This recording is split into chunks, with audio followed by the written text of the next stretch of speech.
Hello friends, welcome back to our channel Ayurveda hacker.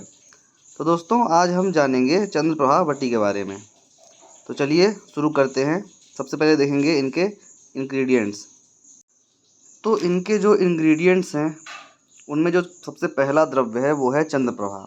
Chandraprabha शब्द से हम कचूर मानते हैं इसको। वैसे बहुत सारे आचार्यों ने, किसी ने कपूर कहा है, किसी ने शतावरी कहा है, किसी ने बाकुची कहा है, किसी ने कचूर कहा है, पर जो हम मानते हैं मेनली वो क्या मानते हैं इसको, कचूर। इसके अलावा वचा, नागरमोथा, भूनिम्ब, गुड़ची, देवदारू, हल्दी, अतिविशा, दारू हल्दी, पिपली मूल, चित्रक मूल, धान्यक यानी धनिया, त्रिफला, चव्य, वायविडंग, गजपिपली, व्योस यानी त्रिकटु, शुंठी, पिपली, मरीच, स्वर्णमाछी का भस्म, यव क्षार और सजी क्षार, दोनों क्षार हैं, सेंधा नमक, काला नमक और विड नमक। इसके अलावा त्रिवृत, दंती मूल, तेजपत्ता, दालचीनी, छोटी इलायची, वंशलोचन, लौ भस्म, सीता, शिलाजीत, शुद्ध शिलाजीत रहेगा, और शुद्ध गुग्गुलू। तो ये हो गए इनके घटक द्रव्य। अब इसको बनाते कैसे हैं, प्रिपरेशन क्या होती है, कैसे होती है, वो देखेंगे। तो जो हमने द्रव्य लिए थे जैसे चंद्रप्रभा, बचा, नागरमोथा, चिरायता, गुड़ची, देवदारू, त्रिफला, चव्य, वायविडंग, गजपिपली, स्वर्णमाछी का भस्म, यव क्षार, सजी क्षार, सेंधा नमक, काला नमक और विड नमक, इन सब को एक एक साण लेकर के हमको चूर्ण कर लेना है। इसके अलावा त्रिवृत, दंतीमूल, तेजपत्ता, दालचीनी, छोटी इलायची और वंशलोचन सबको एक एक कर्ष लेकर चूर्ण कर लेना है।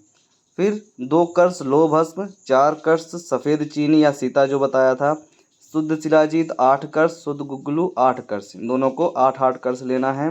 और इन सभी को एकत्र करके हमको वटी बना लेनी है। इसी को क्या बोलते हैं, चंद्रप्रभा वटी। यहाँ पे एक और बताने वाली बात ये है कि जो चंद्रप्रभा वटी है इसमें हम 1 कर्ष को 4 साँड़ के बराबर मानते हैं। ठीक है। इसके बाद हम देखते हैं इनका उपयोग। तो इसका उपयोग जो प्रमेय हो, डायबिटीज़ होता है, और आयुर्वेद में जो 20 प्रकार के जो प्रमेय कहे गए हैं उन सब में इसका उपयोग आता है। मूत्रकृच्छ, मूत्राघात और अस्मरी में, विबंध, अनाह, सूल, अगर सूल हो रहा हो तो उसमें भी इसका यूज़ होता है। और डिजीज़ ऑफ पेनिस यानी जो पेनिस के भी जो इतने भी रोग होते हैं उसमें भी काम आता है।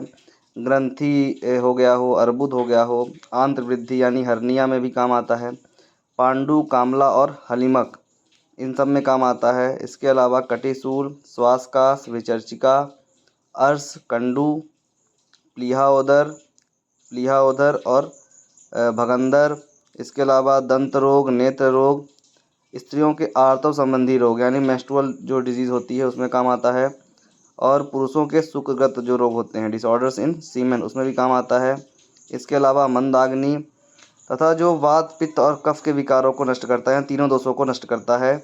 इसके अलावा बलकारक होता है, वीर्यवर्धक होता है, रसायन होता है, अगर हम डेली यूज़ करेंगे तो रसायन का भी काम करता है।